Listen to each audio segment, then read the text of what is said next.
alaikum everybody. Hello, this is the Egyptian guy. Welcome back to my channel. Today's topic is going to be on Ramadan, your Ramadan Guide 101.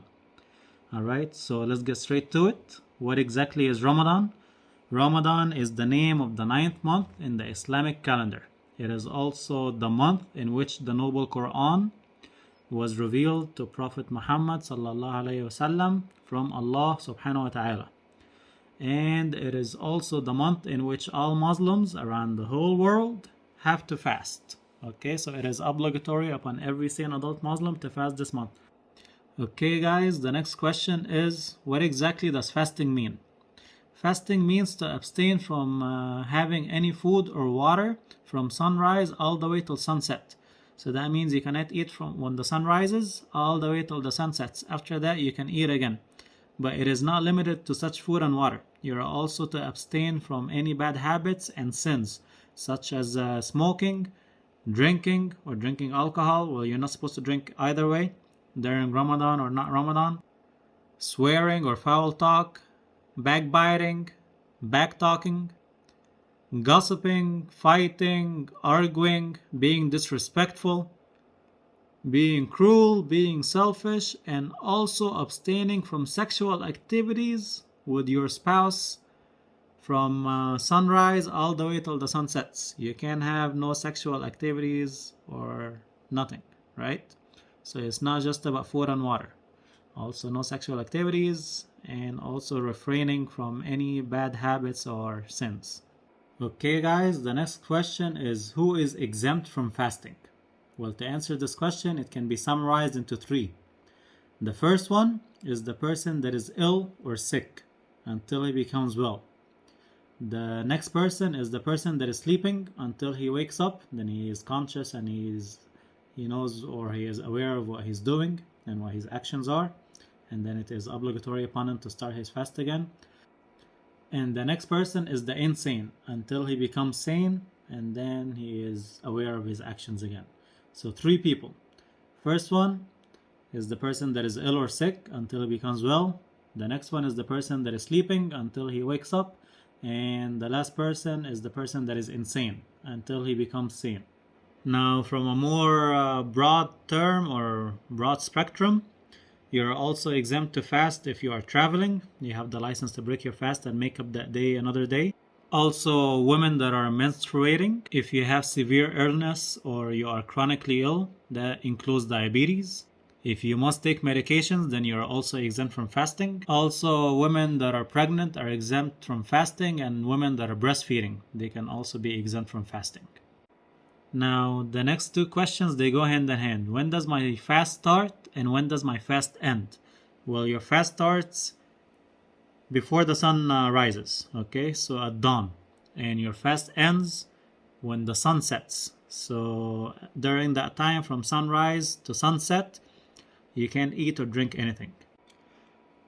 Now, what should you eat before you start your fast? Or this is what's called the suhoor meal, okay, or your pre-dawn meal. I recommend food that is rich in fiber and that is high in carbohydrates. That way the carbs give you energy for your body, or the primary source of energy for your body, and this will be a much needed energy to last you the entirety of the whole day while you're fasting. With that being said though, you should definitely avoid these foods in your pre-dawn meal. Obviously avoid salty food that's going to make you thirsty. So no pickles, no olives, no salted nuts. Also try to avoid canned food because they tend to be high in sodium to preserve them. Also try to avoid fatty food or fried food. And also avoid spicy food, and make sure not to drink any coffee or tea.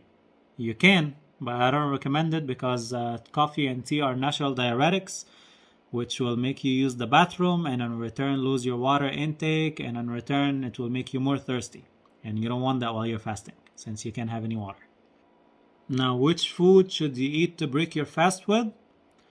The Prophet, peace and blessings be upon him, he used to break his fast with one date or an odd number of dates, such as 1 day, 3 dates, 5 days, 7 dates, so on, right? Just make sure that you eat them in odd numbers. We don't know the health benefits of why you should eat them in odd numbers instead of even numbers yet, but I'm pretty sure there's a good explanation for that science hasn't discovered yet. And the Prophet used to also take that date with some water. So he used to eat a date with a glass of water. Dates are perfect and naturally high in sugar, which will give you the much needed energy and is good for your stomach. There's several studies show that if you eat dates on an empty stomach, it will help kill intestinal worms. So some pre-dawn meal examples or foods to eat would be like ful or fava beans. Any kind of beans actually is great. It's high in carbohydrates. You can also eat eggs. You can eat cheese. Make sure that it's not salty cheese though. Oatmeal, fruits and veggies. You can even drink a cup of milk. Research shows that if you drink a cup of milk, it will keep you full for 5 hours, which is great and you're going to need it. Now let's take a look at some things that will break your fast. This seems pretty obvious, but intentional eating or drinking, that will definitely break your fast and you'll have to make up the fast another day. Also intentional vomiting, that will also break your fast. Sexual intimacy or intercourse, that will also break your fast. Masturbation. And how about deliberately hurting yourself, another person, or even an animal?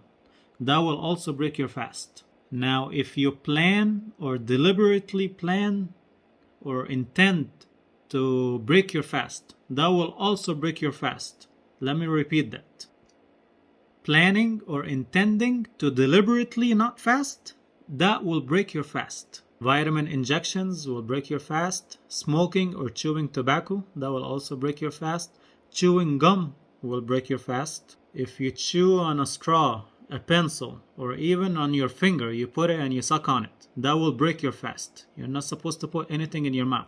As a matter of fact, you can't put anything in your mouth even if it's not food. If you put a pebble or a rock in your mouth and you swallow it, that will definitely break your fast. Even though it's not food, but it will still break your fast. Now let's take a look at some of the things that Muslims are encouraged to do during the month of Ramadan. First one is they should pray more often at the mosque. I mean, if they don't pray in the first place, shame on you. But they're supposed to pray more often, and they're supposed to pray regardless whether it's Ramadan or not Ramadan. Praying is one of the pillars of Islam, and every Muslim is obligated to pray 5 times a day. Another thing that Muslims are encouraged to do during the month of Ramadan is to donate money to worthy causes, be more generous, for Taraweeh or night prayers at the mosque, feed the homeless. They should definitely read the Quran, preferably cover to cover, more often during the month of Ramadan. And they should reconcile or mend relations with people that they are not in good terms with. They should also make more dua, which is translated to making more supplication to Allah subhanahu wa ta'ala, and also to offer zakat, which is again one of the pillars of Islam, and it is charity or donation. Now, next question is, what happens to a person who deliberately not fast or break their fast during the month of Ramadan? Well, the answer is they should pay kafara. What is kafara? In simple terms, kafara means expiation, or it means a payment that person needs to do for the sin or the wrongdoing that they had just committed. Okay, this is what kafara is. So they need to make some type of payment to make up for the sin, which is the breaking their fast or not fasting, which is an obligatory act. And they have to do some type of payment to make up for that sin or that wrongdoing. To learn more about kafara and to cover every aspect of kafara and all the other things that you will need to pay kafara for, make sure to check out my blog website, which is astheegyptianguy.com. I'll also post a link at the description on the bottom below, so make sure to click that and check out my other blog posts to learn more about kafara. Now, is Ramadan fasting the only type of fasting that Muslims do? To answer that question, no. There are actually 3 types of fast that Muslims do. The first one is obligatory fasting, which is the month of Ramadan. Okay, this is the obligatory fasting. The next one is voluntary fasting. And the third one is penalty fasting. So there's 3 types of fast: obligatory, voluntary, and penalty. I'll post the link at the bottom again. Make sure to check out my other blog to learn more about those 3 different types of fast and what each one is. Okay guys, so to summarize, Ramadan is the name of the 9th month in the Islamic lunar calendar.